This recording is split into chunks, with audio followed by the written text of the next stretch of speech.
Anda bahas Markus 10 ayat 45 yang tadi saya sudah ungkit di awal. By the way, ayat itu Anda interpretasi. Saya membacakan apa adanya, mengartikan apa adanya, terus terang, tidak ada tafsiran aneh-aneh. Yesus bilang memberikan nyawa. Sudah, memberikan nyawa sudah pasti mati. Bukan terangkat ke langit. Nah, tapi saya mau jawab pertanyaan Anda dulu. Di mana ayat bahwa Bapa mengorbankan Elohim mengorbankan orang-orang baik untuk orang-orang apa? Saya lupa, sorry. Tapi intinya saya tahu maksud Anda. Jawabannya nggak ada sih. Kalau Anda bertanya sesuatu yang sudah didesain tidak ada jawabannya, ya pasti nggak ada. Pasti nggak ada. Begitu. Tapi saya juga bisa balik tanya, di mana ayatnya Yesus tidak mau dikorbankan oleh Bapa? Di mana ayatnya? Coba saya mau tahu. Bapa melarang bahwa Yesus disalib. Saya mau ayat yang seperti itu, ada nggak? Coba Anda bisa jawab selantang saya menjawab, begitu. Coba, silakan. Sekali lagi. Kenapa harus memenuhi permintaan Anda? Jangan diinterupsi dulu, nanti ada waktu Anda. Kenapa Anda harus dipenuhi permintaan saya ayat yang harus sesuai dengan yang Anda minta. Anda kan lucu nih, Saudara Mario. Anda minta data, saya tidak minta kemudian nama, saya hanya ingin tolong tunjukkan dalam kitabnya orang Yahudi, Tuhan membenarkan membunuh orang yang benar demi menyelamatkan orang yang salah. Saya tidak menuntut harus ada nama Yesus. Apa kata Anda, saudara? Tidak ada. Ya memang nggak ada namanya. Satu betul, kosong. Memang nggak ada. Nah, mana dalilnya? Jangan menyebut nama. Jangan menyebut nama. Tunjukkan dalil Tuhan membenarkan membunuh orang benar demi menyelamatkan orang yang bersalah. Ada nggak dalilnya? Iya, saya kan tadi bilang nggak ada. Nggak ada. Oke, iya. Sekarang iya. Ini bukan mau 1 sama 10 kosong atau berapa. Oh, enggak. Ya, Anda harus juga nggak bisa berada jawab pada pertanyaan saja sih. Anda harus berada pada tempat kalah. Karena saya didukung dalil, Anda tidak didukung dalil. Anda hanya asumsi sama dari saja. tadi. Anda nggak bisa jawab pertanyaan saya tadi. Karena Anda menuntut nama Anda Yesus. nggak bisa kan? jawab pertanyaan saya. Saya sudah jawab pertanyaan Anda. Keluaran 23 nomor 7. Udah aku jawab. Baik. Ya. Terkait dengan Nabi Isa, kalau di dalam Islam, Nabi Isa sendiri yang menceritakan kalau dirinya adalah seorang nabi dari sejak kecil. Qala inni abdullah atani al-kitaba wa ja'alani nabiyan. Isa berkata kepada kaumnya ketika ibunya dituduh sebagai seorang pesina, sesungguhnya aku ini adalah hamba Allah dan Allah memberiku ketetapan berupa Injil dan Allah menjadikan aku sebagai seorang nabi. Lalu dikatakan wa ja'alani mubarakan aina ma kuntu. Aku diberkati dimanapun aku berada. Jadi ketika berbicara tentang masa depan Nabi Isa, masa bayi Nabi Isa sudah menjelaskan masa depanku adalah aku diberkahi dimanapun aku berada, dan aku diperintahkan kepada Tuhanku dari Tuhanku untuk melaksanakan ibadah. Jadi Nabi Isa menubuatkan dirinya diberkahi dimanapun berada, dan beliau adalah seorang nabi. Nah, kalau di dalam pengajaran saudara kami Kristen, ada yang disebut Yesus dan ada masa dia dikutuk. Yang jadi permasalahan malam ini adalah ketika berbicara mengenai nubuat tentang Yesus ini. Kalau Isa tadi nubuatan tentang dirinya sendiri ke depan, artinya ramalannya tentang dirinya, penglihatannya tentang dirinya, dia diberkahi dimanapun berada. Nah, ada nubuat yang muncul di tengah-tengah Bani Israel yang dipelopori oleh Imam Kayafas, di mana dikatakan dalam Yohanes 11, Imam Kayafas bernubuat bukan dari dirinya sendiri. Dia berkata bukan dari dirinya sendiri. Yohanes 11 nomor 51. Hal itu dikatakan oleh Kayafas bukan dari dirinya sendiri, tetapi sebagai imam besar, Imam Kayafas bernubuat bahwa Yesus akan mati untuk bangsa itu, bangsa Israel. Nah, apa penyebab kematiannya? Selidik penyelidik ternyata imam kepala mahkamah agama, orang Yahudi, orang Farisi itu berkongko-kongko ingin membunuh Yesus, bermufakat ingin membunuh Yesus, dan kemudian dinubuatkan lagi oleh Imam Kayafas bahwa memang Yesus itu harus mati, latar belakangnya agar bangsa mereka tidak dirampas oleh Roma. Gitu Bang Mario. Nah ini jadi saya katakan bahwa nubuat yang terjadi pada tahun itu adalah Yesus harus mati untuk meloloskan bangsa Israel dari perbudakan Romawi. Itu gimana menurut Abang menyikapi keadaan pada masa itu? Silakan. Ya, maksudnya menanggapi yang di Yohanes 11 ini. Iya bang, betul. Karena ternyata tuan rumah di mana Yesus diutus justru terkait dengan kematiannya, Imam Kayafas, imam tertinggi pada saat itu bernubuat tentang Yesus, dan nubuatannya itu bukan dari dirinya sendiri. Nah, kalau dia berkata tentang nubuatan itu bukan dari dirinya sendiri, lalu dari mana? Tentu dari Tuhan. Dan ternyata kalau emang itu dari Tuhan, berarti Tuhan mengupayakan pembunuhan terhadap Yesus bukan untuk nebus dosa, tetapi untuk membebaskan bangsa Yahudi dari penjajahan Romawi.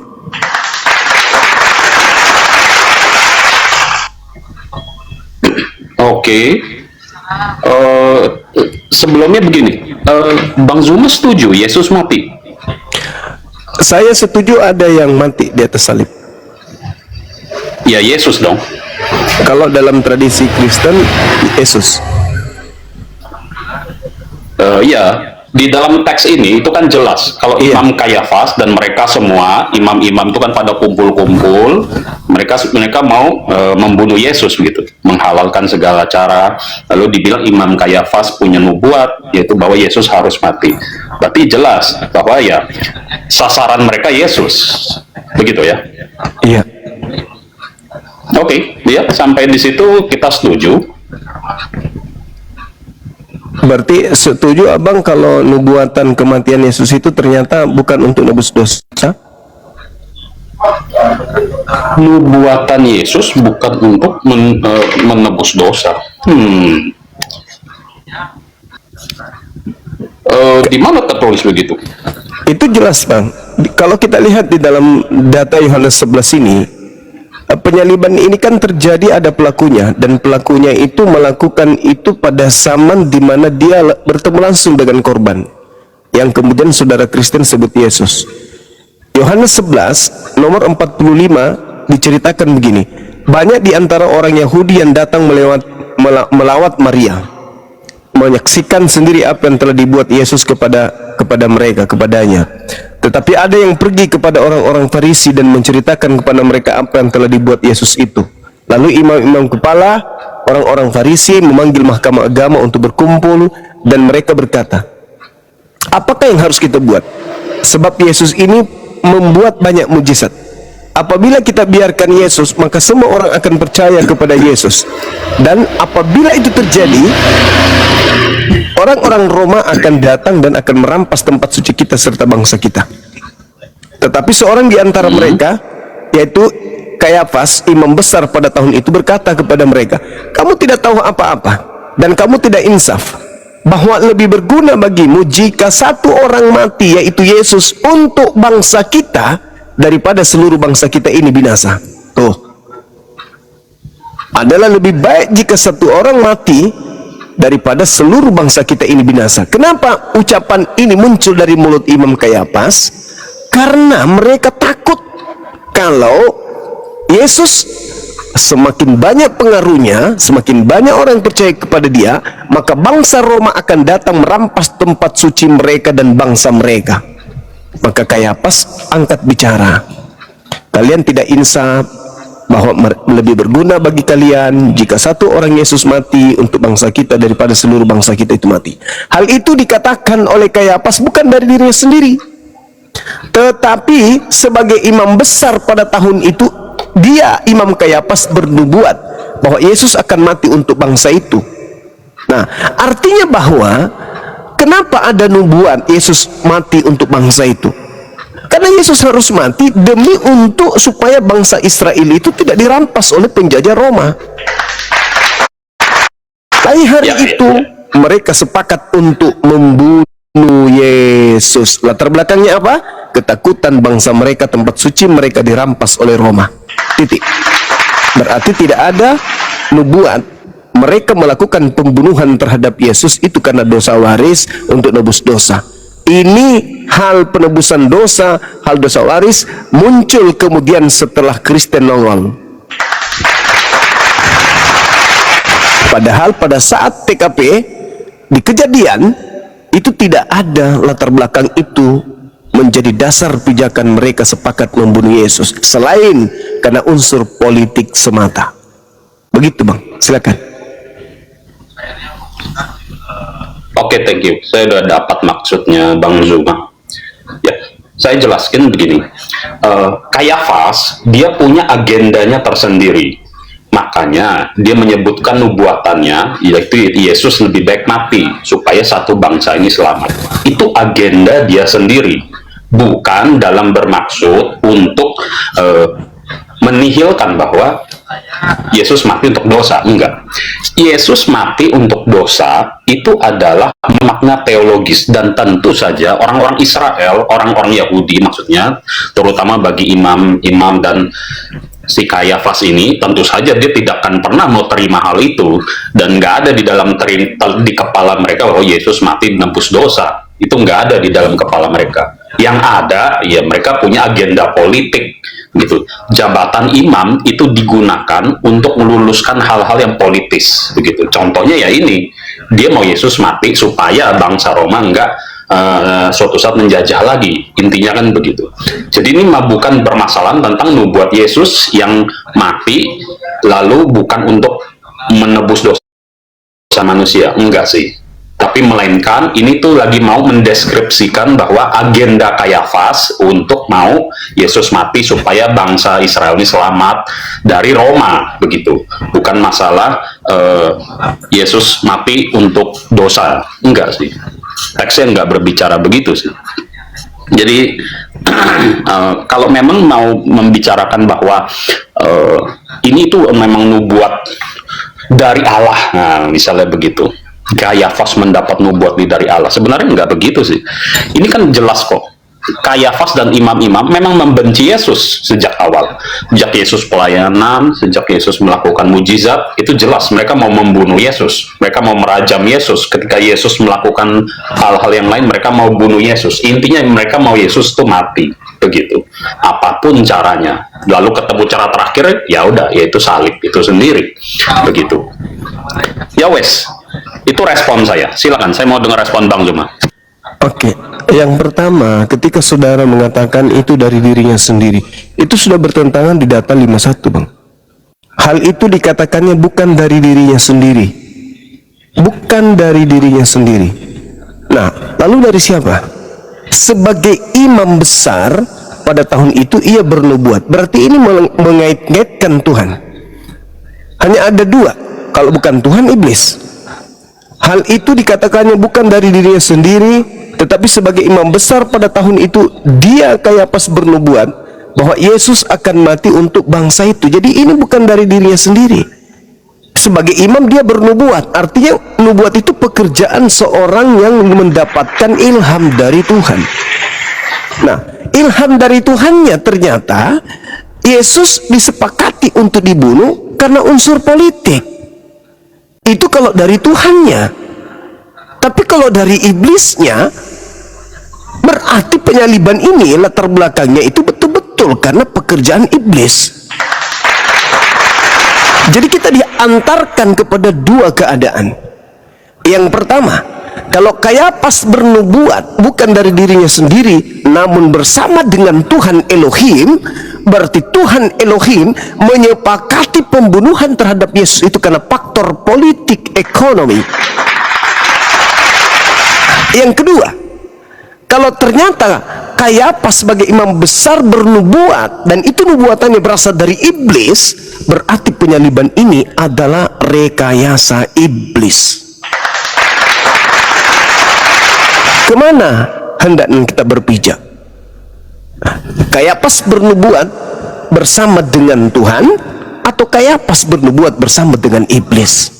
Kalau bersama dengan Tuhan, berarti Tuhan menubuatkan Yesus mati untuk bangsa Israel agar jangan bangsa ini dijajah, dikuasai, dirampas tempat sucinya dan bangsanya oleh Roma sebagai penjajah. Tapi kalau iblis yang mempersamai Kayafas, berarti penyaliban ini itu berasal daripada prakarsa daripada iblis itu sendiri. Nah, kemana saudara Kristen hendak berpijak? Imam Kayafas bernubuat bersama dengan Elohim atau Imam Kayafas bernubuat bersama dengan iblis? Silakan.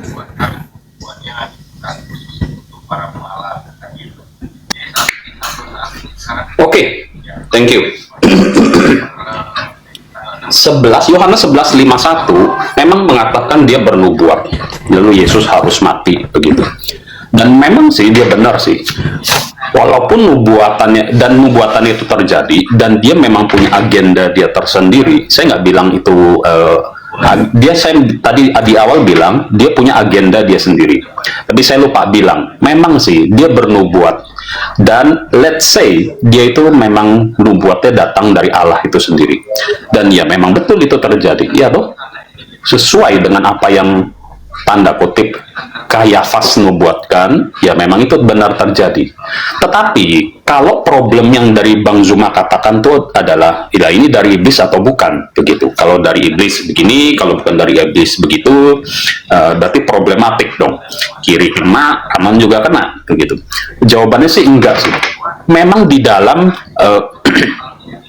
di dalam sudut pandang Imam Kayafas dengan sudut pandang teologis kita itu berbeda. Tadi kan di awal saya sudah bilang, bagi Imam Kayafas dia mau sebagai Israel selamat, tetapi bagi Yesus sendiri dia mau menebus orang-orang begitu, dia mau menebus dosa.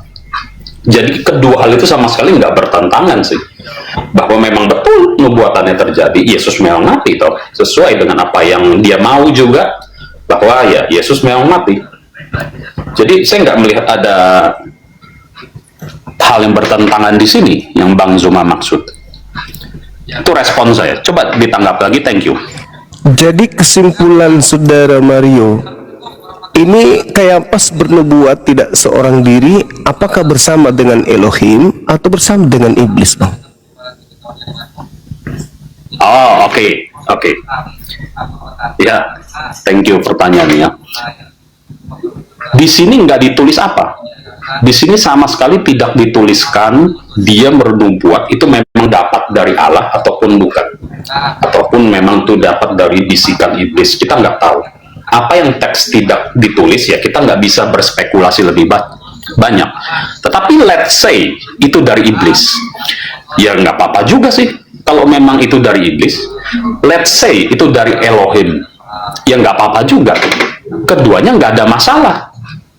Karena memang betul nantinya Yesus mati, tetapi sudut pandangnya itu beda. Kalau bagi kita kekristenan orang secara teologis yaitu mati untuk mati menebus dosa, dan Yesus pun juga ada bilang begitu kok. Begitu. Tapi jawaban singkat saya itu. Silakan responnya lagi. Oke. Jadi kalau misalnya dia bernubuat bersama dengan Tuhan, Elohim dalam hal ini yang dipanggil Bapa oleh Yesus, berarti Bapa menubuatkan Yesus ini mati untuk bangsa Israel doang. Dan itu bukan dari kutukan dosa, bukan nebus dosa, bukan untuk membebaskan orang-orang di luar Yahudi dari kutuk dosa, melainkan untuk membebaskan orang Yahudi dari perampasan tempat suci dan juga bangsa Israel itu sendiri. Itu kalau dari Elohim, berarti tidak ada tujuannya untuk menyelamatkan orang Kristen. Kalau itu bersama dengan iblis di ufuk yang berbeda, nubuatan ini muncul dari iblis, maka kesaksian-kesaksian yang muncul terjadi itu adalah kesaksian yang dipropagandai oleh iblis. Artinya penyaliban terhadap Yesus itu adalah rekayasa setan. Kalau rekayasa setan, bagaimana mungkin setan ingin melepaskan manusia dari kutuk dosa? Bukankah iblis dari Gan Eden, Taman Eden, iblis sudah menginginkan Adam dan keturunannya jatuh ke dalam kutuk dosa, bukan malah menyelamatkan keturunan Adam, Adam dan keturunannya dari kutuk dosa. Itu kalau nubuatan ini muncul dari bisikan iblis, sehingga Kayapas bernubuat Yesus harus mati untuk bangsa kita. Artinya bahwa Tuhan yang memberikan nubuatan ilham kepada Kayapas tidak ada hubungannya dengan penebusan dosa Kristen. Dan kalaupun itu iblis, berarti iblis telah menipu 2000 tahun lamanya. Karena iblis tidak akan mungkin mau menyelamatkan manusia. Iblis itu maunya menjadikan manusia sebagai temannya di dalam api neraka yang menyala-nyala. Yesus sendiri yang mengatakan itu.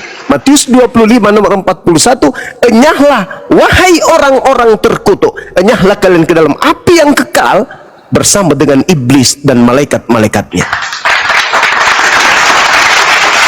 Artinya bahwa Kristen di sini mau kemana? Kalau Kayapas bernubuat bersama dengan Elohim, berarti Kayapas bernubuat hanya untuk bangsa itu, dan itu hanya untuk membebaskan mereka dari penjajahan Romawi. Tidak ada menebus dosa, tidak ada kemudian Yesus itu datang untuk menanggung dosa dan seterusnya. Itu enggak ada. Berarti Kristen dalam hal ini hanyut terbawa oleh keadaan yang ada, hanyut ditinggal oleh keadaan yang terjadi pada masa penyaliban oleh orang-orang yang memang membenci kepada Yesus. Hanya ada dua. Imam Kayapas bernubuat bukan dari dirinya sendiri, tapi dari Elohim atau dari iblis. Dan dua-duanya tidak akan membuat kemudian gereja atau dalam hal ini jemaat Kristen menjadi nyaman. Silakan Bang.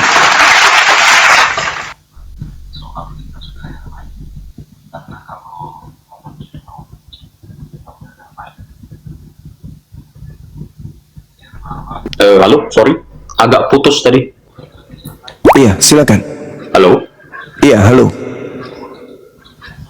Oh, udah saya ya. Silakan. Oke, tadi saya nggak dengar terakhir tadi Bang Zum, agak putus saya. Koneksi saya kayak jelek. Yang didengar aja. Ya, tapi saya coba jawab. Ya, oke. Siap. Oke, kematian Yesus, makna kematian Yesus itu tidak diambil dari satu teks ini saja. Jadi kalau tadi Bang Zuma mengatakan Yohanes 11:51 bahwa nubuatan dari Kayafas ini itu dari, anggaplah dari Elohim, berarti itu hanya untuk bangsa Israel saja, begitu. Itu bukan untuk keseluruhannya. Enggak sih. Nah, melihat Yesus, makna kematian Yesus itu harus utuh, bukan cuma dari satu ayat saja. Bayangkan kalau kita mengenal satu kejadian peristiwa itu hanya dari satu ayat saja, itu nggak utuh, itu nggak sepenuhnya. Itu bayangkan kalau Anda kenal orang cuma kenal dia 1 bulan saja, sedangkan hidupnya itu ada 70 tahun begitu. Ya nggak mungkin dong kita bisa mengenal dengan jernih. Jadi, kalau Anda mau membahas satu ayat ini, silakan, mari kita bahas. Tetapi poin saya adalah begini, jangan sampai menarik kesimpulan bahwa kematian Yesus itu hanya bisa ditafsirkan atau diartikan dari satu ayat ini saja, yaitu Yohanes 11 ayat 51 ini. Enggak sih. Banyak ayat yang lain yang mengatakan bahwa ya Yesus mati untuk menebus dosa, begitu. Bahkan dari dia sendiri ada yang mengatakan itu. Jadi, menurut saya kesimpulan bahwa Yesus kalau dia mati, maknanya hanya untuk orang Israel saja dan bukan untuk menebus dosa, itu salah. Karena itu hanya berdiri di satu ayat ini saja, bukan secara keseluruhan alias tidak komprehensif. Jadi poin saya begitu ya. Nah, kalau omongan saya ada yang putus-putus, tolong kasih tahu ya. Thank you. Oke. Iya, memang betul. Narasi yang terbangun di dalam Bible itu memang dasar pijakannya, tujuan penyaliban bukan hanya yang ada di dalam Yohanes 11. Ada beberapa item. Di antaranya Paulus mengatakan untuk itulah Yesus disalibkan agar dia dibangkitkan untuk menjadi Tuhan bagi orang Kristen. kemudian yang lain, Paulus pun mengatakan bahwa untuk itulah Yesus mati. Apa tujuannya? Agar menghapuskan seluruh hukum Torah. Jadi Paulus mengatakan dua item ini.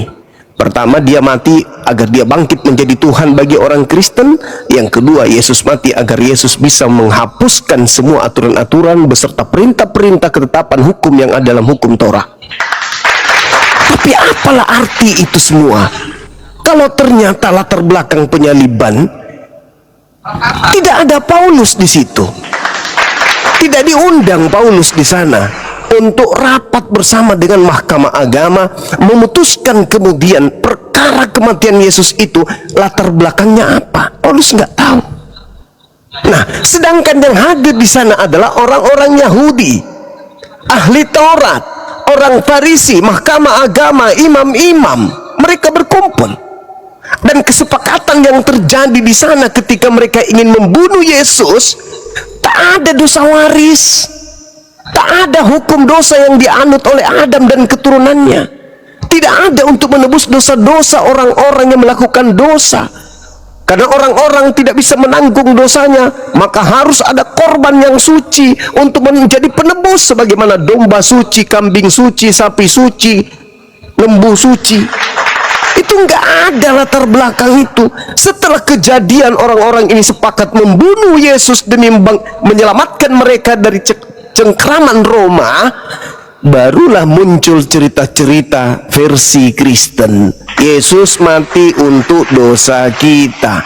Padahal saudaraku, Yesusnya jelas menerangkan dan diterangkan di dalam keadaan Yohanes 8 pada saat ingin dibunuh. Apa kata Yesus? Yohanes 8:37 sampai poin 44. Orang-orang yang ingin membunuh Yesus itu adalah orang yang tidak memiliki firman Tuhan di dalam dirinya. Jadi orang yang ingin membunuh adalah orang yang tidak memiliki firman, bukan pelaku firman. Sehingga dia mengatakan, kalian ingin membunuhku, kenapa? Karena iblislah yang menjadi bapakmu. Berarti dari data ini kita bisa tahu bahwa ternyata yang ingin membunuh Yesus itu iblis. Dengan kata lain, Imam Kayafas ini bernubuat, itu nubuatannya bukan dari Elohim, tapi nubuatannya dari iblis. Kenapa saya mengatakan nubuatannya itu dari iblis? Coba kita lihat di dalam kitab Markus 14 nomor 1. Hari raya Paskah dan hari roti tidak beragi akan mulai 2 hari lagi. Imam-imam kepala dan ahli-ahli Taurat mencari jalan untuk menangkap dan membunuh Yesus dengan tipu muslihat. Apakah ini dari Tuhan? Sudah pasti itu bukan dari Tuhan, itu dari iblis. Matius 26 nomor 4. Apa dikatakan di sana? Dan mereka merundingkan suatu rencana untuk menangkap Yesus dengan tipu muslihat dan untuk membunuh Yesus. Apakah ini dari Tuhan? Sudah pasti itu dari iblis. Kita baca nomor 59 dari Matius 26 tadi. Apa yang diterangkan di sana kemudian? Ini jelas. Apa katanya? Imam-imam kepala, Kayafas dong. Malah seluruh mahkamah agama mencari kesaksian palsu terhadap Yesus supaya Yesus dapat dihukum mati. Ini dari Tuhan? Mustahil dari Tuhan. Tipu muslihat, mencari kesaksian palsu, kesaksian ingin membunuh Yesus, itu tidak mungkin dari Tuhan. Berarti Imam Kayafas bersepakat membunuh Yesus itu bukan berkata dari dirinya bahwa Yesus harus mati untuk bangsa kita, melainkan dari iblis. Hal itu dikatakannya bukan dari dirinya sendiri, tetapi sebagai imam besar pada tahun itu, ia bernubuat bahwa Yesus harus mati untuk bangsa Israel. Iblis berupaya merasuki mereka, termasuk Imam Kayafas, agar Yesus bisa dibunuh. Tujuan mereka bersepakat dengan iblis agar bangsa mereka kemudian lolos dari penjajahan Roma.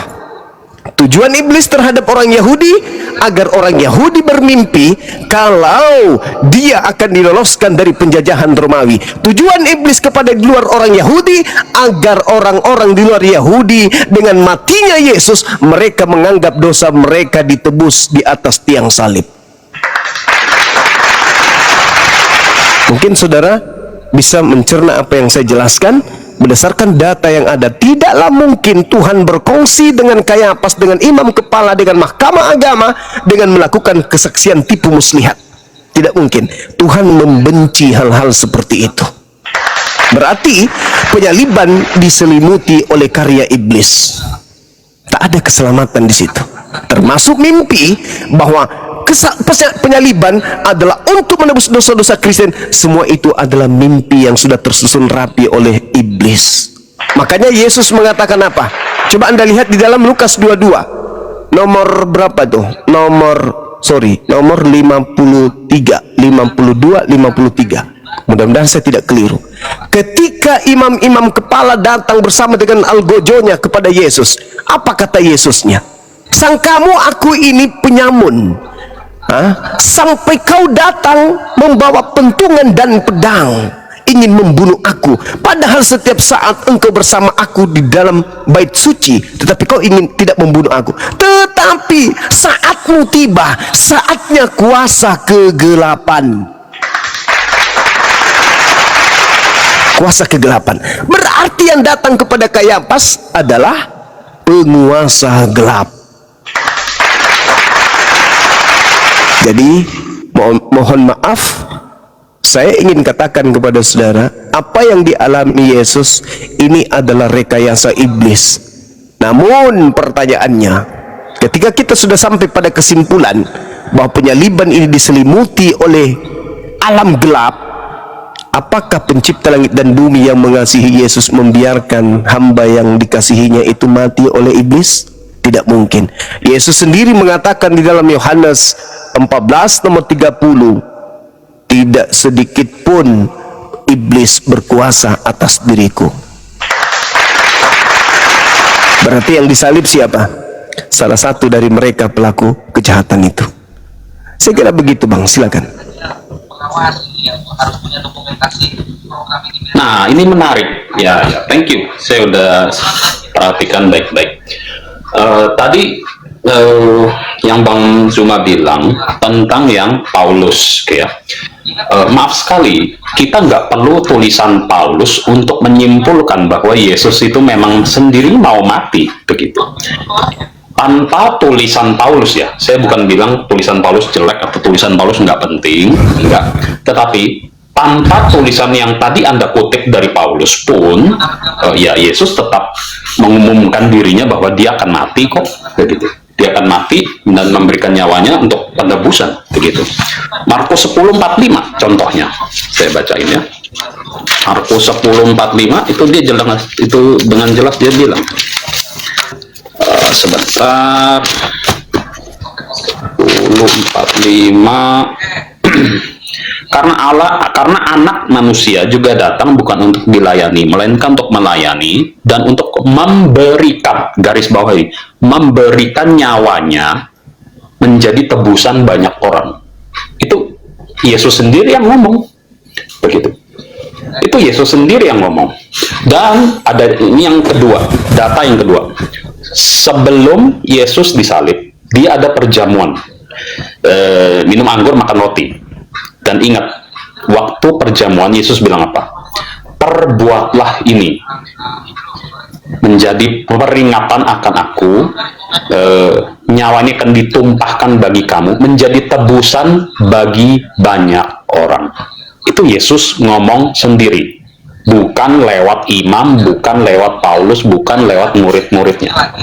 Itu statement Yesus sendiri. Oke? Nah, kalau Yesus sudah ngomong begitu, ya masa kita mau terjemahkan atau interpretasikan aneh-aneh begitu? Nggak mungkin dong. Nah, terlepas dari Imam Kayafas yang menubuatkan bahwa Yesus mati, ya memang betul juga sih Yesus mati. Dan terlepas dari yang tadi Bang Zuma bilang, bahwa ini kalau memang Imam Kayafas bukan dari Elohim, ya dari iblis begitu, ya wes, itu boleh. Mereka, saya udah bilang, itu punya agendanya masing-masing. Imam Kayafas mau Yesus mati karena untuk ini, itu. Iblis mau Yesus mati, jelas, sudah jelas banget. Dia punya agendanya sendiri, begitu. Dan yang lain-lainnya, orang-orang Yahudi yang lain ya mau mati juga, begitu. Mau Yesus mati maksudnya. Tapi poin saya satu, nggak boleh dilupa ya, bahwa statement Yesus sendiri yang ngomong bahwa dia itu menyerahkan nyawanya. Kalau menyerahkan nyawanya ya pasti mati dong, nggak mungkin enggak, begitu. Dan dia bukan bilang nanti akan ada orang yang menggantikan aku untuk mati. Enggak, dia nggak bilang begitu sih, begitu. Saya mau bahas yang menarik lagi, kalimat Bang Zuma yang terakhir tadi, begitu. Bahwa Yesus, sebenarnya Anda mau bilang bahwa Yesus sebenarnya nggak mati, begitu. Ya ada yang disalib, tapi bukan Yesus. Karena saya tahu ya, Muslim tidak mungkin mempercayai bahwa Yesus itu disalib. Karena pasti orang lain yang disalib, begitu kan. Nah, saya mau katakan begini, dari tadi kita tuh sebenarnya membahas makna kematian Yesus, begitu. Kalau kita membahas makna kematian Yesus, salah satunya adalah Yesus mati untuk menebus dosa, ya, itu salah satu maknanya.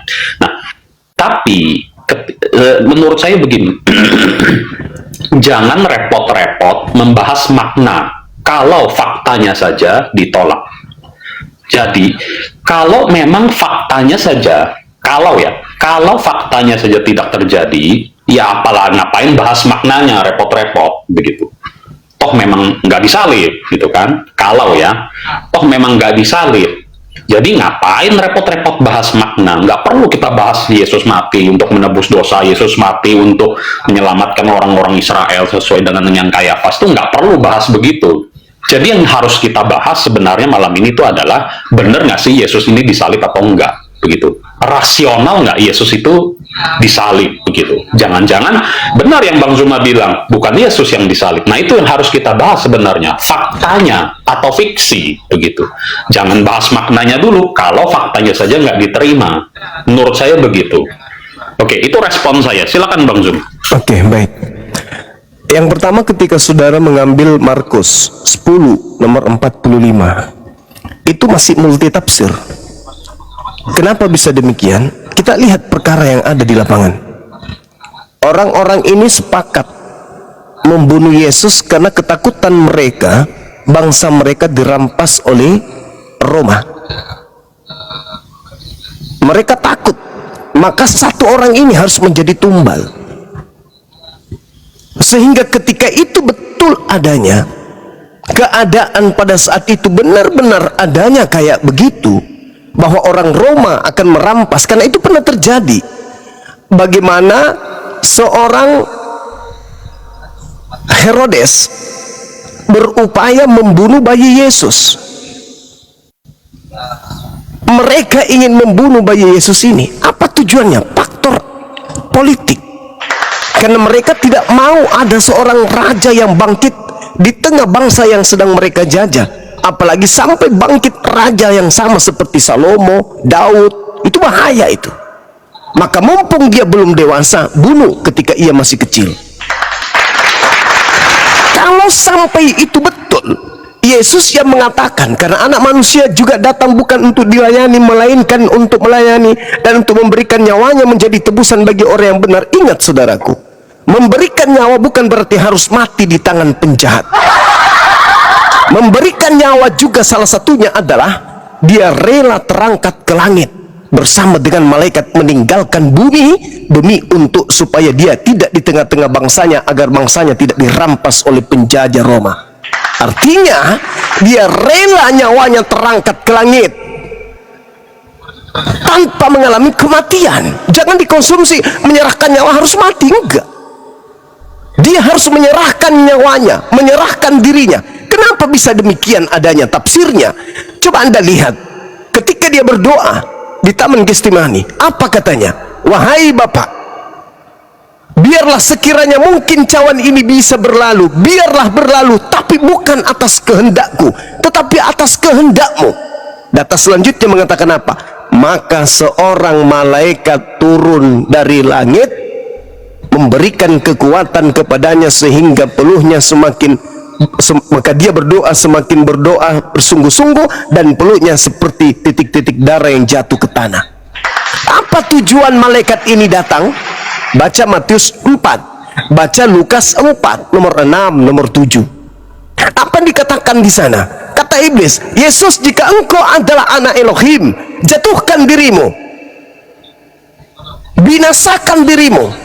Sebab kalau itu sampai terjadi dan kau betul-betul anak Elohim, maka dia Elohim akan mengutus malaikatnya agar menatang engkau di tangannya agar kakimu tidak terantuk kepada batu. Ada tertulis, kata iblis, jika engkau anak Elohim, maka Elohim tidak membiarkan itu terjadi. Elohim akan mengutus malaikatnya untuk menatang engkau di tangannya agar kakimu tidak terantuk kepada batu. Alhasil, Yesus ketika terancam ingin dibunuh oleh musuh, dia berdoa. Apa yang terjadi? Malaikat benar-benar turun. Untuk apa? Maka Yesus menyerahkan nyawanya untuk terangkat ke langit bersama dengan malaikat. Jadi jangan ditafsirkan. Tafsir muncul di sini, multi tafsirnya. Kenapa dikatakan memberikan nyawanya menjadi tebusan bagi banyak orang? Kenapa? Orang Israel kala itu, Bung, adalah orang yang berada di bawah tawanan kekaisaran Romawi. Mereka adalah orang-orang tertawan, bukan orang merdeka. Maka apa Imam Kayapas dan orang-orang yang dikhawatirkan pada saat itu adalah ketika kita biarkan Yesus tetap melata di Yerusalem, maka itu sama dengan kita membiarkan bangsa Roma datang merampas tempat suci kita dan bangsa kita. Yesus tahu itu enggak? Tahu. Maka Yesus mengatakan, biarlah aku pergi daripada bangsaku dirampas oleh Roma. Itu ada betulnya. Tapi bukan berarti memberikan nyawanya menjadi tebusan banyak orang. Untuk apa? Di mana dalilnya Tuhan menebus dosa dengan menggunakan darah manusia? Jadi tafsir Anda yang keliru, tafsir saya yang betul. Kenapa saya katakan keliru? Belum ada sejarahnya Tuhan membebaskan orang jahat dengan mengorbankan orang benar. Keluaran 23 nomor 7 nomor 8 itu sangat jelas tuh. Jangan kau membunuh orang yang benar, jangan kau membunuh orang yang tidak bersalah, sebab aku Tuhan tidak akan membenarkan orang yang bersalah. Bagaimana mungkin dia merelakan nyawanya pergi, merelakan dirinya dibunuh demi untuk penjahat? Itu tidak mungkin, itu mustahil. Jadi saudaraku, Anda mentafsirkan hal yang tidak relevan dengan apa yang ada di tengah-tengah kaum Israel terkait dengan adat istiadat keberagamaan mereka. Mereka bukan penyembah dewa Molok yang harus mengorbankan manusia demi mendamaikan mereka dengan dewa Moloknya. Bukan. Catat itu. Bahkan Yesus mengatakan dalam Matius 8 nomor 4, perlihatkanlah dirimu kepada imam, lalu persembahkanlah persembahan yang diperintahkan oleh Nabi Musa kepadamu. Mana Nabi Musa memerintahkan mengorbankan manusia? Imamat 1 nomor 2, katakan kepada orang Israel, apabila mereka ingin menembus dosa, hendaklah mereka mengorbankan kambing, sapi, lembu, domba. Tak ada manusia, Bang.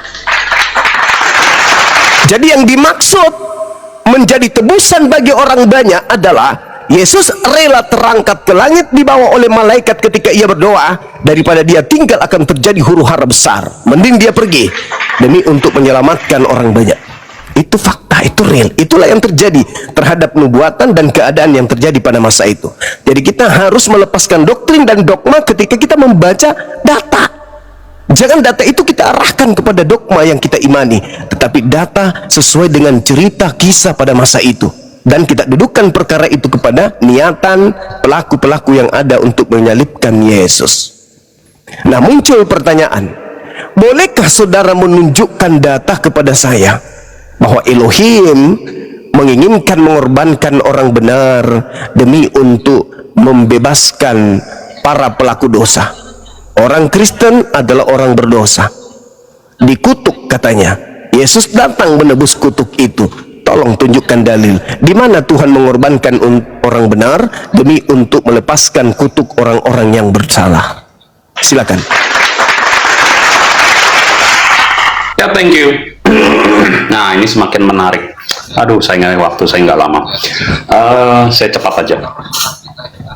Anda bahas Markus 10 ayat 45 yang tadi saya sudah ungkit di awal. By the way, ayat itu Anda interpretasi. Saya membacakan apa adanya, mengartikan apa adanya, terus terang, tidak ada tafsiran aneh-aneh. Yesus bilang memberikan nyawa. Sudah, memberikan nyawa sudah pasti mati. Bukan terangkat ke langit. Kalau Anda menafsirkan memberikan nyawa sama dengan terangkat ke langit, nah itu perlu pertanggungjawaban tulisan secara sistematis teologinya seperti apa. Dari mana itu bisa muncul terangkat ke langit. Begitu. Walaupun saya tahu background Anda ya pasti Islam, ya tentu Anda tidak akan setuju bahwa Yesus itu mati. Makanya Anda pasti akan memberikan tafsiran yang aneh-aneh, yang macam-macam kalau ada perkataan atau statement ya dari Yesus sendiri yang mengatakan dia akan mati. Kebanyakan teman-teman muslim yang saya debat, yang saya diskusi, begitu ketemu Yesus yang dengan lantang mengatakan dia mati seperti ayat ini, dia pasti tafsirnya aneh-aneh. Tafsirnya macam-macam, termasuk seperti Anda Bang Zuma yang mengatakan bahwa ya dia terangkat ke langit, maksudnya bukan mati begitu. Ya, jawabannya enggak sih menurut saya. Karena masih ada ayat yang lain yang mengatakan dia mati. Yang tadi Anda tahu yang tadi saya bilang itu yang di waktu perjamuan malam terakhir yang dia mengangkat anggur ini menjadi tebusan bagi banyak orang. Itu bukan anggur yang darahku yang akan menjadi tebusan bagi banyak orang. Itu bukan ya, cawan yang Yesus pegang itu, bukan. Itu mah udah habis diminum begitu. Tapi itu makna bahwa ya nanti dia akan mati dan darahnya menjadi tebusan bagi banyak orang begitu. Oke, kembali ke Markus 10:45. Itu bukan, saya sama sekali nggak nafsir aneh-aneh. Anda yang menafsirkannya aneh, yaitu naik ke atas surga begitu. Nah, itu pun akan menimbulkan masalah baru. Kalau Anda meyakini bahwa Yesus naik ke atas surga, lalu yang disalib, nah ini kita kembali ke fakta nanti ya. Kita akan kembali ke fakta. Tapi saya mau jawab pertanyaan Anda dulu. Di mana ayat bahwa Bapa mengorbankan Elohim mengorbankan orang-orang baik untuk orang-orang apa? Saya lupa, sorry. Tapi intinya saya tahu maksud Anda. Jawabannya nggak ada sih. Kalau Anda bertanya sesuatu yang sudah didesain tidak ada jawabannya, ya pasti nggak ada. Pasti nggak ada. Begitu. Tapi saya juga bisa balik tanya, di mana ayatnya Yesus tidak mau dikorbankan oleh Bapa? Di mana ayatnya? Coba saya mau tahu. Bapa melarang bahwa Yesus disalib. Saya mau ayat yang seperti itu, ada nggak? Coba Anda bisa jawab selantang saya menjawab, begitu. Coba, silakan. Thank you. Oke. Keluaran 23 nomor 7 nomor 8. Namun sebelumnya saya kasih Anda referensi supaya Anda jadikan sebagai bahan pelajaran dan renungan. Yesus tidak pernah berkata aku akan meninggalkan dunia sesuai dengan yang tertulis di dalam kitab dalam kitab Markus.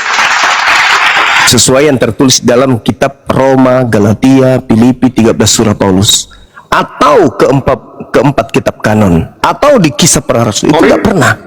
Sabar. Keluaran 23 berapa, sorry? Sambil saya buka dulu. Keluaran 23 nomor 1, nomor 2, nomor 7, nomor 8. Itu satu. Oke, saya sambil baca ya. Ya. Yesus mengatakan dalam Lukas 24 nomor 44, memang aku harus pergi sesuai dengan apa yang tertulis tentang aku di dalam kitab Taurat, kitab Mazmur, kitab Amsal, kitab Nabi-Nabi, bukan kitab Paulus, bukan kitab Markus, Lukas, Matius, Yohanes. Itu satu. Yang kedua, Matius 24 nomor 26. Yesusnya mengatakan, atau yang ada dalam Lukas 22 nomor 22, dia harus pergi meninggalkan dunia ini sesuai dengan apa yang tertulis tentang dia di dalam kitab terdahulu, bukan kitab yang akan muncul. Lalu dikatakan dalam Matius 26 nomor 24, dia pun mengatakan bahwa aku harus pergi sesuai dengan apa yang telah tertulis tentang aku, yang telah tertulis.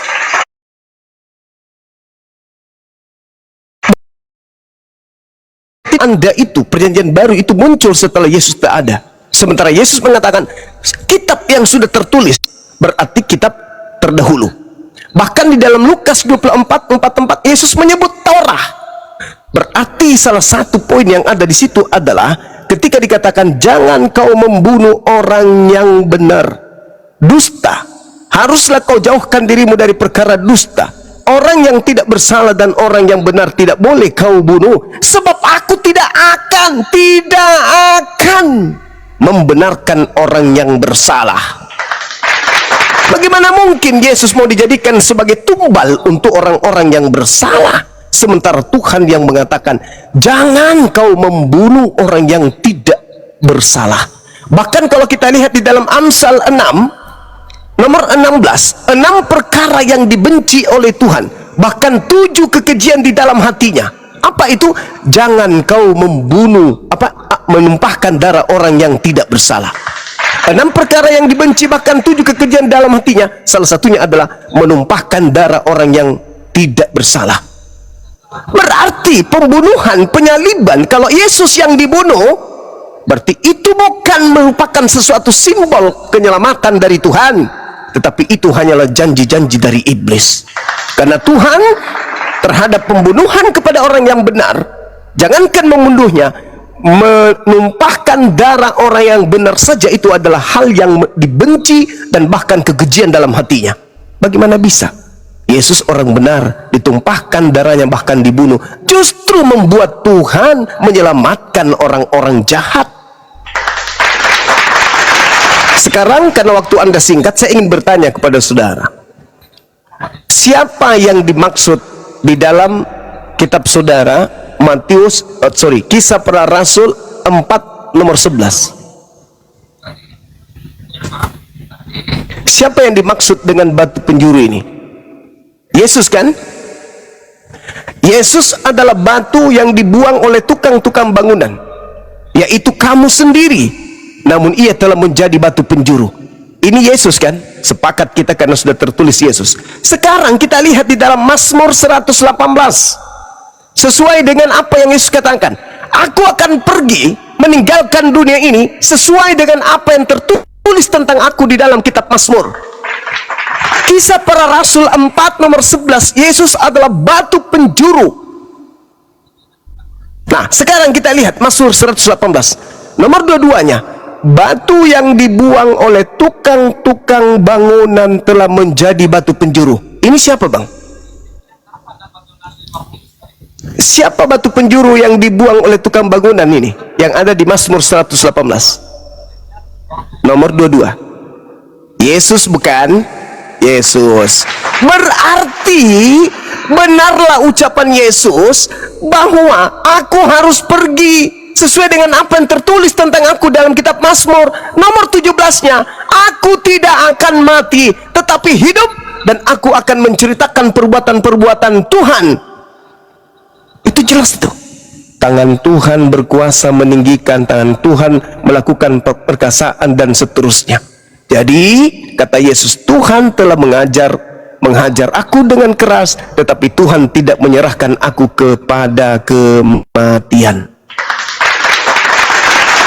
Ini batu penjuru nih, batu penjuru yang dibuang oleh tukang-tukang bangunan, mengatakan dengan lisannya sendiri sesuai apa yang dinubuatkan oleh Nabi Daud tentang dirinya, dan pengakuannya sendiri di dalam Lukas 24 nomor 44, harus digenapi semua yang tertulis tentang aku di dalam kitab Mazmur. Salah satunya adalah aku tidak akan mati tetapi hidup, dan aku akan menceritakan perbuatan-perbuatan Tuhan. Tuhan telah menghajar aku dengan keras, tetapi Tuhan tidak menyerahkan aku kepada kematian.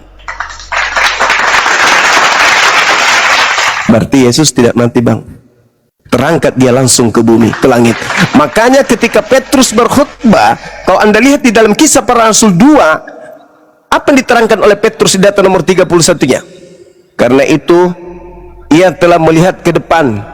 Nomor 29-nya dikatakan begini, saudara-saudaraku, aku boleh berkata-kata dengan terus terang kepadamu tentang Daud, bapak bangsa kita. Dia telah mati dan dikubur, dan kuburannya masih ada pada kita sampai hari ini. Tetapi Daud adalah seorang nabi Dan Daud tahu bahwa Elohim telah berjanji kepadanya dengan mengangkat sumpah bahwa ia akan mendudukkan seorang dari keturunan Daud itu sendiri di atas tahtanya. Karena itu ia telah melihat ke depan. Daud telah melihat ke depan, telah berbicara tentang kebangkitan Mesias ketika ia mengatakan bahwa ia tidak akan ditinggalkan di dunia orang mati, tidak akan ditinggalkan di alam kubur, dan bahwa dagingnya tidak mengalami kematian. Yesus inilah yang dibangkitkan Elohim, dan tentang hal itu kami semua menjadi saksi. Dan sesudah itu Yesus ditinggikan oleh tangan kanan Elohim. Ditinggikan oleh tangan kanan. Siapa tangan kanannya Elohim? Malaikat. Itulah tadi ketika Yesus berdoa, maka malaikat datang memberikan kekuatan kepadanya. Diangkat dia, ditinggikan oleh tangan kanan Elohim. Itu khotbah Petrus terkait dengan nubuatan Daud. Dan Yesus menuju kepada nubuatan Daud. Harus tergenapi semua yang tertulis tentang aku di dalam kitab Mazmur. Dan di dalam kitab Mazmur jelas dikatakan di sana, aku tidak akan mati. Siapa kira-kira itu? Daud. Tidak mungkin Daud mati. Satu-satunya kandidat hanyalah Yesus. Berarti yang ada di dalam Kisah Para Rasul 4 nomor 11 mengatakan Yesus adalah batu penjuru yang dibuang oleh tukang-tukang bangunan. Itu betul tertulis di dalam Mazmur 118. Aku tidak akan mati tetapi hidup, dan aku akan menceritakan perbuatan-perbuatan Tuhan. Tuhan telah menghajar aku dengan keras, tetapi Tuhan tidak menyerahkan aku kepada maut. Bukankah aku ini pintu gerbang kebenaran? Aku hendak masuk ke dalamnya, hendak mengucap syukur kepada Tuhan. Inilah pintu gerbang Tuhan. Orang-orang benar akan masuk ke dalamnya. Aku bersyukur kepadamu sebab engkau telah menjawab aku dan telah menjadi keselamatanku. Batu yang dibuang oleh tukang-tukang bangunan telah menjadi penjuru. Hal itu telah terjadi dari pihak Tuhan. Suatu perbuatan ajaib di mata kita. Inilah hari yang dijadikan Tuhan. Marilah kita bersorak-sorak dan bersuka cita karenanya. Ya Tuhan, berilah kiranya keselamatan. Ya Tuhan, berilah kiranya kemujuran. Diberkatilah dia yang datang dalam nama Tuhan. Kami memberkati kamu di dalam nama Tuhan. Inilah yang terjadi ketika Yesus masuk ke Bethlehem menggunakan keledai. Hosana anak Daud, Hosana anak Daud, Hosana anak Daud. Diberkatilah dia yang datang dalam nama Tuhan. Diberkatilah dia yang datang dalam nama Tuhan. Itu Yesus. Mazmur 118. Itu Yesus. Yesus, Yesus, Yesus. Aku tidak akan mati melainkan tetap hidup. Ingat dari awal tadi bang, kesepakatan nubuatan Kayapas membunuh Yesus itu dilanjutkan misi mereka dengan kesaksian palsu, tipu muslihan, kesepakatan kemudian dengan iblis, lalu iblis merasuki Yudas. Apakah itu semua berhasil membunuh Yesus? Tidak mungkin. Tuhan sudah menyediakan keselamatan untuk dia. Jadi yang dikatakan tadi Markus 10:45 itu lebih benar ke saya daripada ke Anda. Anda hanya ingin Yesus mati sama seperti iblis ingin Yesus mati, sedangkan saya sama seperti Elohim tidak menginginkan kematian kepada Yesus, yaitu tidak menginginkan kematian terhadap orang yang benar. Anda berada pada kubu iblis, saya berada pada kubu Tuhan. Tidak menginginkan kematian terhadap orang benar, tetapi Anda bersama iblis menginginkan kematian terhadap orang yang benar. Selamat saudaraku, silakan. Akhirnya selesai. Thank you. Balik ke Keluaran 23 ayat 1, 2, 3, ayat 7, ayat 8. Itu sama sekali enggak bilang Bapa melarang Yesus disalib. Kayaknya Anda salah ayat. Jadi tolong kasih saya ayat yang lain yang betul. Jadi sekali lagi saya tanya, ada nggak ayat yang melarang bahwa Bapa melarang Yesus untuk disalib? Langsung Jangan dijawab. kau membunuh orang yang benar. Itu larangan atau bukan bang? Oh, ayat 23 nggak bilang begitu tuh. Ayat 23 saya bacain ya, ayat 1, 2, 3. Janganlah engkau menyebar kabar bohong, janganlah engkau membantu orang yang bersalah dengan menjadi saksi yang tidak benar. Itu ayat 23 ayat 1. Berarti bukan dong ayatnya. Nah, sekarang Anda baca nomor 7-nya. Kan ayat ini 7, bohong. oke. Ini kan kebohongan yang Anda sebut. Haruslah kau jauhkan darimu dari perkara dusta. Orang yang tidak bersalah dan orang yang benar tidak boleh kau bunuh. Sebab Itu aku larangan. tidak akan membenarkan orang yang bersalah. Ini Itu nggak sesuai larangan. dengan yang saya minta. Itu Saya larangan. kan minta spesifik. Saya Itu minta larangan. spesifik. Saya Itu minta larangan atau spesifik. bukan? Itu larangan atau bukan? Saya minta spesifik. Itu larangan Saya minta atau bukan? spesifik. Itu Saya minta larangan spesifik. atau bukan? Saya minta spesifik. Itu larangan Saya atau minta bukan? spesifik. Halo, Udah. Saya jawab dengan gentle Udah, bahwa oh, berarti- tadi saya itu bilang Udah, kalau pertanyaan berarti Anda ya, itu Bang. nggak ada jawabannya. Ya, Udah kalau Anda nggak mau jawab nggak apa-apa. Ya itu Tapi udah begini, kalau- Bang Zuma, kalau Sekarang nggak ada pertanyaan saya jawabannya, dengar dulu, ya saudaraku nggak apa-apa, Mario. saya nggak akan bully. Saudaraku gitu. Mario, Kalau memang silakan. Anda nggak bisa cari ayatnya, ya nggak apa-apa. Saya nggak Inilah- akan bully kok, begitu. Dengarkan saya, saudara. Harus kau jauhkan dirimu dari perkara dusta. Orang yang tidak bersalah dan orang yang benar tidak boleh kamu bunuh. Itu larangan atau bukan? Iya sih, tapi kan ayat yang saya minta spesifik, Bang. Bapak melarang Yesus mati. Yesus orang benar atau bukan? Bapak melarang Yesus mati nggak ayat itu? Saya ulang pertanyaan saya. Yesus orang benar atau bukan? Ya justru saya akan jawab itu setelah Anda jawab saya. Yesus orang benar atau bukan? Ya, Anda jawab saya dulu, baru saya jawab itu. Ya, Anda jawab dulu. Anda jawab dulu. Anda Ya jujur. enggak lah, kan saya dulu. Enggak loh, Ya, ini gini loh. saya kan Tadi kan sudah Bang Zuma di memberikan, awal ditanya. saya sudah memberikan data kepada saudara. Loh gini Bang, enggak. Tadi kan Anda nanya duluan kan di awal. Ya, ini saya Ada sudah jawab. nggak ayat Saya- bahwa bukan. Tadi Anda kan nanya dulu ke saya tentang ayat kan. Terus saya bilang ayatnya nggak ada. Nggak ada. Iya kan? Saya bilang Oh, ayatnya nggak ada. 1-0 kan? Saya 1-0. jawab saya dijawab dengan 1-0. gentle. Lalu Terus saya Anda juga minta bertanya dong kepada ayat saya, yang enggak, ini bukan mana masalah. dalilnya Tuhan bukan masalah melarang menang membunuh kalah. Yesus? Kan begitu. Betul? Iya, tapi saya juga Nah. nanya kan, di mana dalilnya Bapak melarang Yesus mati? Oke, baik. Dengarkan Spesifik. baik-baik. Spesifik. Saudaraku, dengarkan Spesifik, saya. ya. Dengarkan saya baik-baik, saudaraku. Dengarkan. Saya bacakan Anda data di dalam Lukas 24 nomor 44. Nih, saya bacakan datanya. Supaya Anda dengarkan baik-baik dan yang di bawah juga bisa menyaksikan kita. Inilah perkataanku yang kukatakan kepadamu ketika aku masih bersama-sama dengan kamu, yakni bahwa harus digenapi semua yang tertulis tentang aku. Tolong tunjukkan di mana di dalam kitab Taurat ada nama Yesus disebutkan. Kalau nama yang Anda cari dalam kitab Taurat Musa, tolong tunjukkan nama Yesus di Taurat Musa. Silakan. Halo. Jangan menjawab. Sabar dulu. Saudara Ben, sabar Oh dulu. belum, ya. Saudaraku. Udah saya atau belum? Oh belum. Saudara Mario, Siapa nih? Saya. Anda kan Oh, iya, mencari saya jawab. nama Yesus di Keluaran 23 nomor 7 itu Anda cari nama Yesus kan? Yesus mengatakan harus digenapi semua yang tertulis tentang aku di Taurat. Kalau Anda mencari nama Yesus di Taurat sehingga Anda mengatakan itu untuk Yesus, tolong tunjukkan nama Yesus di Taurat. Ada nggak sesuai dengan pengakuan Yesusnya bahwa ada aku ditulis di Taurat? Kalau tidak ada berarti Yesus pembohong atau gimana ini? Atau Anda hanya ingin menghindar supaya misi iblis bisa Anda bantu agar tergenapi? Harus digenapi semua yang tertulis tentang aku di dalam kitab Taurat. Yesus, emang ada namamu di dalam Taurat? Tidak ada nama Yesus di Taurat. Tapi Yesus Emang ada mengatakan, nama Muhammad di Taurat?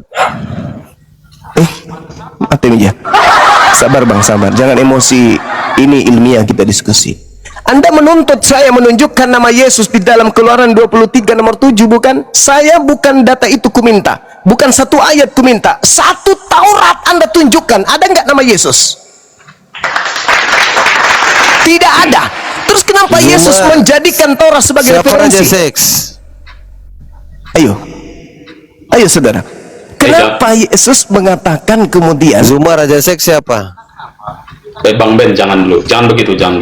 Raja seks itu yang Tuhannya keluar dari vagina?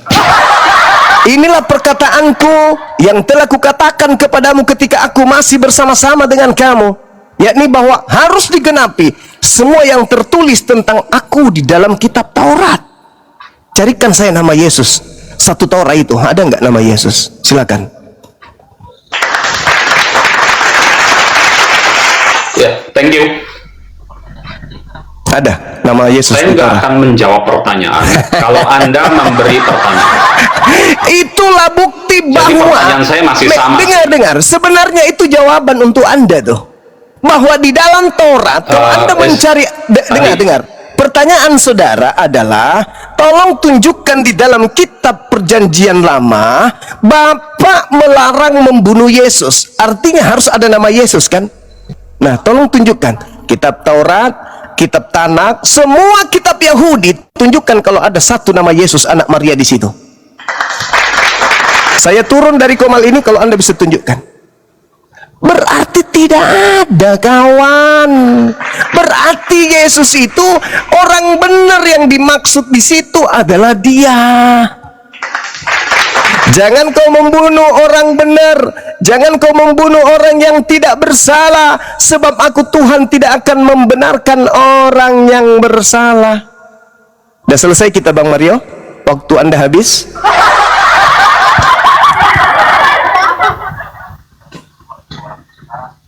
Jaringan Anda kayaknya gangguan. Sudah? Oh ya, sudah. Oh ya, saya gangguan sedikit memang dari tadi. Iya, silakan. Oke, kasih saya kesempatan ngomong ya. Oke, saya nggak interupsi Anda dari tadi. Oke, Keluaran 23 ayat 7 yang Anda bilang, itu sama sekali tidak mengatakan tentang Yesus. Yang saya maksud tadi itu jelas ya. Saya kalau bilang ada, saya bilang ada. Tapi kalau nggak ada, saya bilang nggak ada. Keluaran 23 ayat 7 itu membahas tentang orang-orang, hubungan sama sesamanya, bukan tentang penyalipan Yesus. Jadi kalau dibilang kamu nggak boleh bunuh orang yang nggak bersalah, iya jelas itu pasti dilakukan oleh orang-orang Israel, tetapi itu bukan di dalam konteks penyalipan Yesus. Jadi itu nggak ada kaitannya sama sekali dengan penyalipan Yesus. Oke, itu jawaban saya. Berarti kalau Anda menghindar dari pertanyaan saya dengan memberi saya pertanyaan terus, ya itu terserah Bang Zuma. Kalau cara Bang Zuma begitu sih ya terserah sih. Saya sih nggak begitu. Kalau saya orang tanya, saya bilang nggak ada. Kalau saya bilang ada, ya saya bilang ada. Begitu. Lalu Anda salah menafsirkan ayat 23, pasal 23 ayat yang ke-7 tadi, seperti yang tadi saya bilang. Nah, mengenai Taurat yang mana sih tadi Anda bilang tuh? Yang di dalam Lukas kalau saya nggak salah ya. Itu nggak dibilang sama sekali tentang nama Yesus kok, enggak. Itu penafsiran. Terus kenapa Anda cari nama? Interpretasi yang salah. Kenapa Anda mencari nama kalau gitu? Anda minta, maaf, saya interupsi. Anda minta saya menunjukkan Tuhan di dalam Perjanjian Lama melarang membunuh Yesus. Maksudnya harus ada nama Yesus kan? Iya, enggak harus ada. Ya, yang tadi orang benar siapa? Orang benar ini siapa? Orang-orang Israel pada waktu itu, bukan Yesus. Yesus kenapa kemudian merujuk kepada Torah? Mana bagian yang menunjuk pada Taurat? Ini bukan bahasa bicara tentang penyalipan. Lukas 24, aku harus pergi sesuai dengan apa yang tertulis tentang aku di dalam kitab Taurat. Iya, tapi bukan ini. Lalu yang mana? Lalu yang mana? Bukan yang ini. Iya, lalu yang mana, Bang? Tentang. Lalu yang mana? Ya, tapi bukan yang ini dulu. Iya, lalu yang mana kalau begitu? Oke, bahas yang Taurat yang itu saya perlu waktu yang tersendiri yang panjang. Oke. Tetapi tidak yang ternyata ini. Masih ada karena ini jelas zaman kalau Anda modern. baca konteksnya, ya intinya Masih jangan ada berbuat jahat Paulus kepada zaman sesama. modern. Begitu. Ini bercerita tentang hak-hak manusia. Yesus manusia, abangku. Ini peraturan tentang hak-hak manusia. Orang benar harus jangan Iya, tapi dibunuh. lebih ini peraturan sipil. Haruslah bukan kau tentang Yesus yang mau jauhkan disalib dirimu nggak boleh dari bunuh. perkara Enggak, bukan dusta. begitu. Orang yang tidak bersalah dan orang yang benar tidak boleh kau bunuh, sebab aku tidak akan membenarkan orang yang Iya, dusta bersalah. nggak ada. Iya betul. Mana? Cuma kan itu nggak sesuai dengan yang saya minta. Sekali Ya, lagi. kenapa harus memenuhi permintaan Jangan Anda? diinterupsi dulu. Nanti ada waktu Anda. Kenapa Anda harus Tadi dipenuhi kan Anda permintaan minta saya saudara? ayat yang harus sesuai dengan yang Anda minta. Anda kan Tadi Anda lucu minta nih, ayat yang saudara sesuai yang Anda Mario. minta juga. Anda minta data, saya tidak minta kemudian nama. Saya hanya ingin Tolong tunjukkan dalam kitabnya orang Yahudi, Tuhan membenarkan membunuh orang yang benar demi menyelamatkan orang yang salah. Saya tidak menuntut harus ada nama Yesus. Apa kata Anda, saudara? Tidak ada. Ya memang nggak ada namanya. Nah, Betul, 1-0. memang nggak ada. Nah, mana dalilnya? Jangan ini menyebut nggak nama. bisa. Jangan menyebut nama. Tunjukkan dalil Tuhan membenarkan membunuh orang benar demi menyelamatkan orang yang bersalah. Ada nggak dalilnya? Iya, saya kan tadi bilang nggak ada. Nggak ada. Oke, iya. Sekarang iya, ini bukan mau 1 sama 10-0 atau berapa. Oh, enggak. Ya, toh Anda harus juga nggak tetap bisa berada jawab pertanyaan saja sih. Anda harus berada pada tempat kalah. Karena saya didukung iya, dalil, kalau Anda tidak memang- didukung dalil. Anda hanya Ya asumsi sama dari saja, tadi. Anda nggak bisa jawab pertanyaan saya tadi. Karena Anda menuntut nama Anda Yesus. nggak bisa Kan? jawab pertanyaan saya. Saya sudah jawab pertanyaan Anda. Keluaran 23 nomor 7. Udah aku jawab. Bahkan Ya, lebih pertanyaan bagus. Anda tadi memang nggak ada jawabannya. Sama, Ya, memang. pertanyaan saya juga nggak ada jawabannya. Kan? Berarti Yesus tidak boleh dibunuh. Bukan tidak boleh dibunuh. Lah, siapa Loh, yang Yesus sendiri membolehkan? bilang mati. Siapa kok. yang Begitu. membolehkan membunuh orang benar? Bukan membolehkan, tapi memang Yesus datang untuk mati. Markus Itu kata 10:45 Anda itu baca. maunya Anda, itu maunya Anda. Yesusnya mengatakan aku harus pergi sesuai dengan apa yang tertulis tentang aku di Taurat, Bang. Bukan di dalam benak Oke. Anda sebagai Kristen. Oke. Berarti Yesus nggak disalib. Ya. Yesus tidak Oke. disalib, jelas karena ada larangannya. Ya, oke. Haruslah kau jauhkan Oke, saya dirimu ikutin dari Anda. perkara dusta. Kan begitu. Oke. Saya ikutin Anda deh. Oke, anggaplah. Oh, sorry. Iblis pasti sakit hati tuh kalau dikatakan Yesus tidak disalib. Ya. Oke lah. Silakan. Waktu saya 15 menit lagi. Boleh. Kalau gitu, ini pertanyaan sederhana. Oke lah, saya ikutin cara Anda bahwa Yesus itu nggak disalib. Oke, bahwa ada seseorang yang disalib, kita nggak tahu itu siapa. Saya sebut saja itu Mr. X ya. Mr. X ini disalib begitu. Lalu ketika Mr. X ini disalib, lalu mengapa kubur Yesus kosong? Ya, kubur dia kosong. Kubur Mr. X ya, bukan kubur Yesus sorry. Kenapa kosong? Saya jawab. Ya. Yesus yang asli berkata kepada muridnya sebelum ke muridnya di dalam Matius 12 nomor 38 sampai 40, apa kata Yesus? Orang Farisi dan angkatan jahat serta angkatan tidak setia ini minta satu tanda, dan tidak akan diberikan satu tanda apapun selain tanda Yunus. Sebab Yunus 3 hari 3 malam dalam perut ikan, demikian juga anak manusia akan berada dalam perut bumi 3 hari 3 malam. Itu tanda untuk siapa? Tanda untuk angkatan jahat keluar dari kubur. Yang kedua, Yesus berkata kepada muridnya di dalam Matius 24, ketika ditanya kemudian oleh muridnya, apa tanda kedatanganmu? Jawaban Yesus apa? Camkanlah, aku telah mengatakannya terlebih dahulu kepadamu. Jadi apabila ada orang mengatakan aku bertemu dengan Mesias di padang gurun, aku bertemu dengan Mesias dalam birik, jangan kau percaya. Sebab Kristus palsu akan datang melakukan tanda yang dahsyat, mujizat-mujizat, kekuatan-kekuatan, sekiranya mungkin menyesatkan orang-orang pilihan juga. Yang ketiga, di dalam Yesaya 14 nomor 15, di situ dikatakan iblis dilemparkan ke dunia orang mati, ke alam kubur yang dalam. Di dalam Yohanes 12 nomor 31, Yesus berkata, sekarang saatnya dunia dihakimi. Sekarang juga penguasa dunia yaitu iblis dilemparkan keluar. Keluar dari mana? Keluar dari kubur. Kenapa keluar dari kubur? Karena penguasa dunia itu dilemparkan ke alam kubur. Mana dalilnya? Yesaya 14 nomor 15 yang tadi. Lalu kemudian di dalam Matius 27:63, Tuhan, kami ingat si penyesat sewaktu berkata, sesudah 3 hari aku dibangkitkan. Si penyesat, Planos. Berarti yang keluar dari kubur ini adalah sang penyesat yang memakai nama Yesus.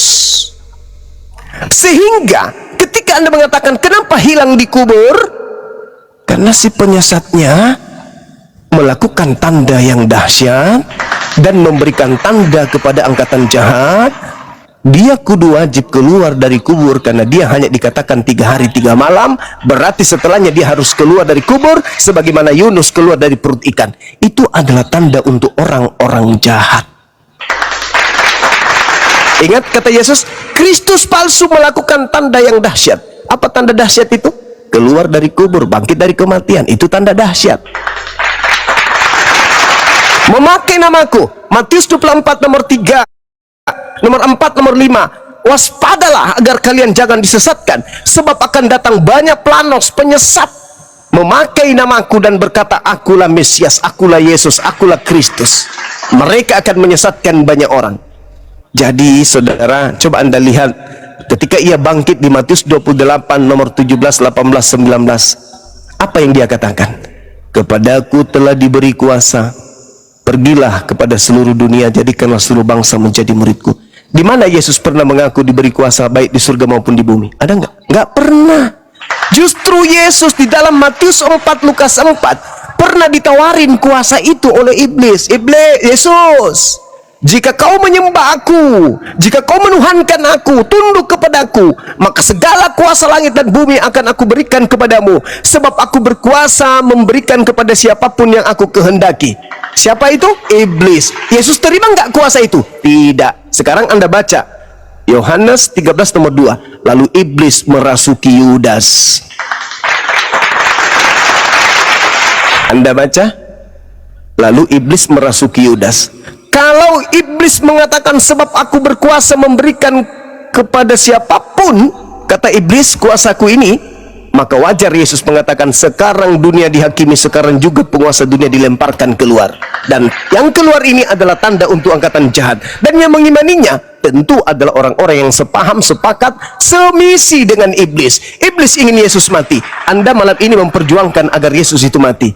Maaf, Tuhan mengatakan jangan kau membunuh orang yang benar.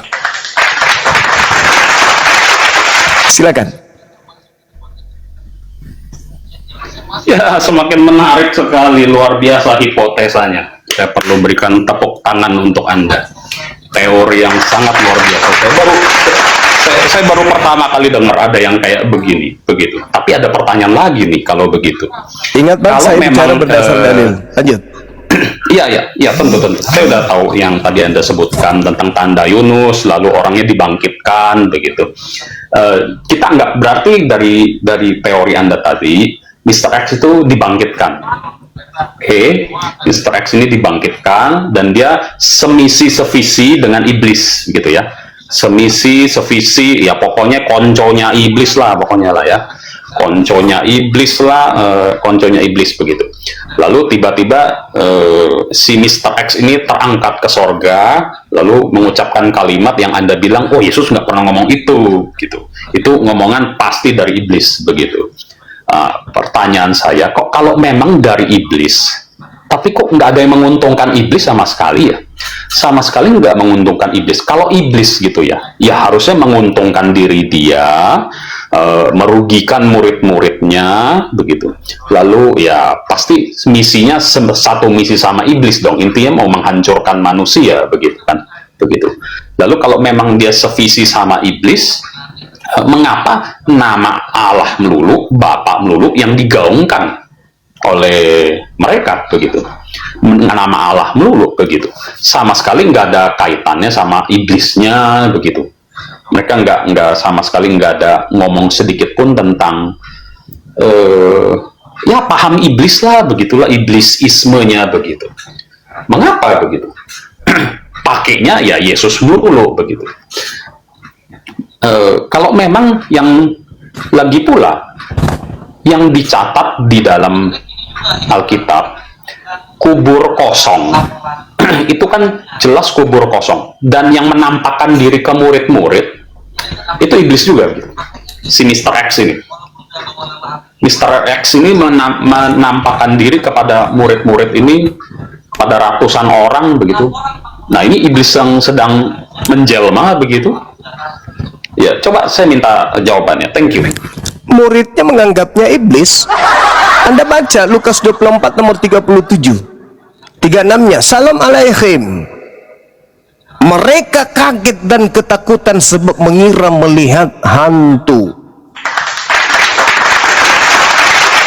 Kok ada orang keluar dari kubur kok?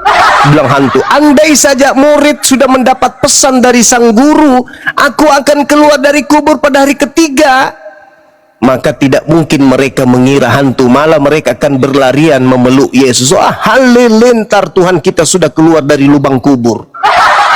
Malah mengira hantu, mereka kaget dan ketakutan sebab mengira melihat setan. Dan Anda baca Matius 27 nomor 63.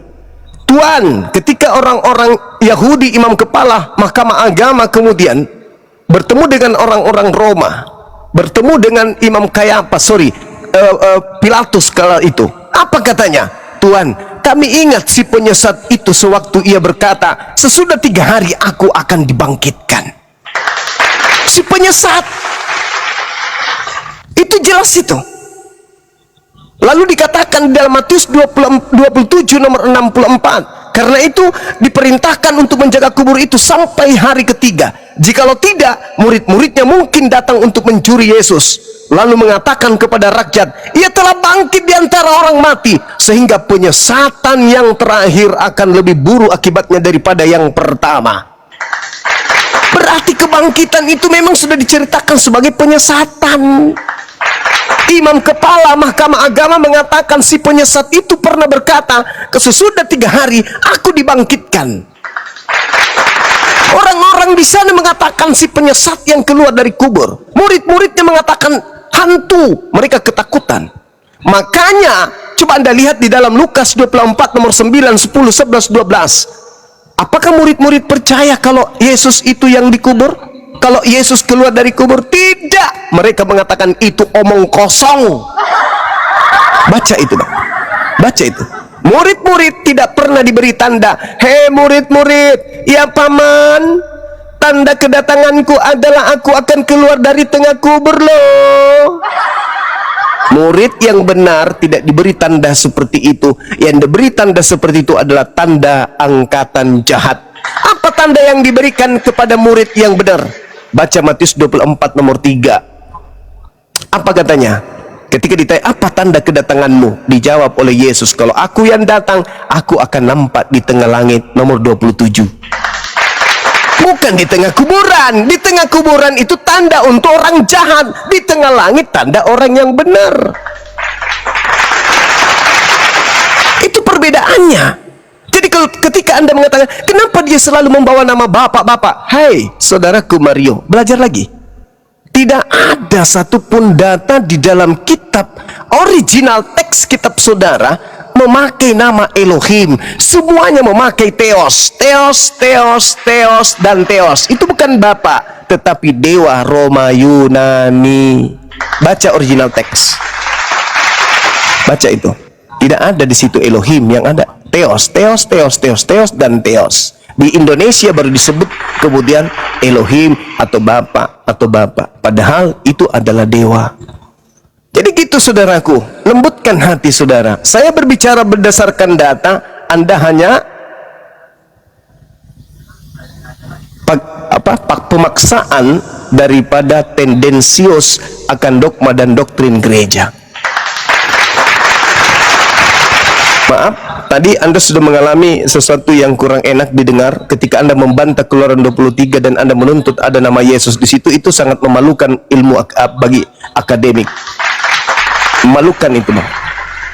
Karena Yesus mengatakan dalam Lukas 24 nomor 4, harus digenapi semua yang tertulis tentang aku di Torah. Di dalam Torah, jangankan Torah, seluruh kitab Yahudi tidak ada satu nama Yesus muncul di situ.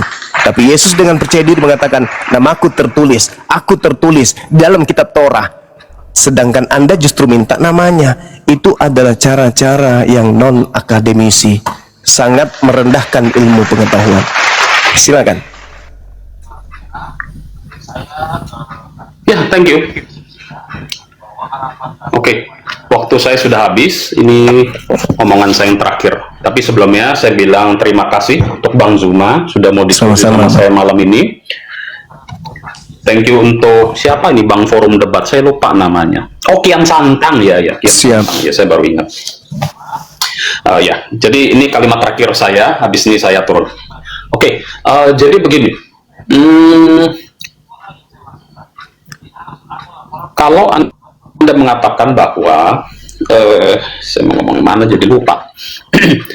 Kematian Yesus itu adalah sesuatu yang penyesatan. Jadi Yesus yang bangkit itu adalah sesuatu yang pokoknya orang yang menyesatkan begitu. Terutama dari yang tadi saya bilang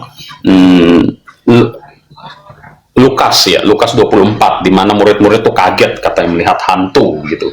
Ya, melihat hantu kaget, tapi bukan menganggap itu sebagai iblis ya. Dia memang kaget, sifatnya spontan, mendadak, tiba-tiba. Tapi ingat, ayat-ayat sebelumnya dia sudah menampakkan diri kepada perempuan yang lain begitu, kepada orang lain, dan itu nggak kaget menganggap mereka seperti hantu. Jadi jangan cuma dibandingkan kepada orang yang kagetnya itu seperti melihat hantu. Dan setelah itu, Yesus membuka pikiran mereka, dan mereka mengerti kitab suci. Dan ceritanya tuh nggak selesai sampai, ya ampun ada hantu bangkit, begitu. Enggak sih. Mereka Yesus membantu mereka mengerti kitab suci. Di ayat yang ke 45, Lukas 24 ayat 45, gitu ya. Lalu, mengenai yang mana lagi tadi?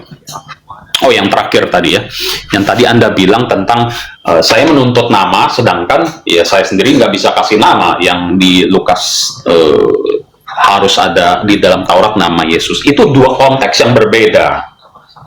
Dua konteks yang berbeda. Jadi ketika saya bilang mana ya Bapak Bapak tidak memperbolehkan atau melarang Yesus mati. Itu kan saya mengatakan Bapak melarang Yesus mati, bukan berarti bahwa yang di dalam Taurat harus ada nama Yesus. Itu beda, itu dua ayat yang berbeda, itu sedang dua hal yang berbeda. Dan Anda menganggap itu semua harus satu kesatuan, yang harus saya sebutkan juga namanya, begitu. Jadi Anda menganggap saya ya nggak konsisten, lalu tidak itu. Padahal enggak, itu dua hal yang berbeda, dan saya nggak bahas itu lagi. Oke, jadi intinya adalah kematian Yesus itu adalah hal yang pasti yang bukan kita paksakan. Tetapi Bang Zuma setengah-setengah dalam menafsirkan ini. Hal-hal yang mendukung Islam itu Anda dukung. Itu Anda tidak tafsirkan aneh-aneh. Tapi begitu ada ayat yang eksplisit sekali tentang kematian Yesus, ya Anda langsung menafsirkannya aneh-aneh. Menurut saya itu nggak konsisten, dan Anda membuang sebagian ayat demi untuk membangun argumentasi Anda yang sesuai dengan Islam. Itu tidak konsisten, tidak komprehensif, dan ya nggak boleh begitu. Harusnya kita harus konsisten dan komprehensif. Kalau memakai Alkitab ya pakai seluruhnya begitu, bukan pakai comot-comot yang sebelah atau menafsirkan yang aneh-aneh begitu. Sedangkan yang mendukung Anda ya Anda nggak tafsirkan aneh-aneh. Menurut saya nggak begitu. Konsisten, komprehensif, dan koheren. Jadi tiga itu hal yang Anda harus pelajari lagi menurut saya. Tapi kalimat saya sampai di sini. Thank you semuanya. Saya turun ya. Kapan-kapan kita diskusi lagi. Thank you. Baik, Saudara Mario, terima kasih atas kehadirannya di sini.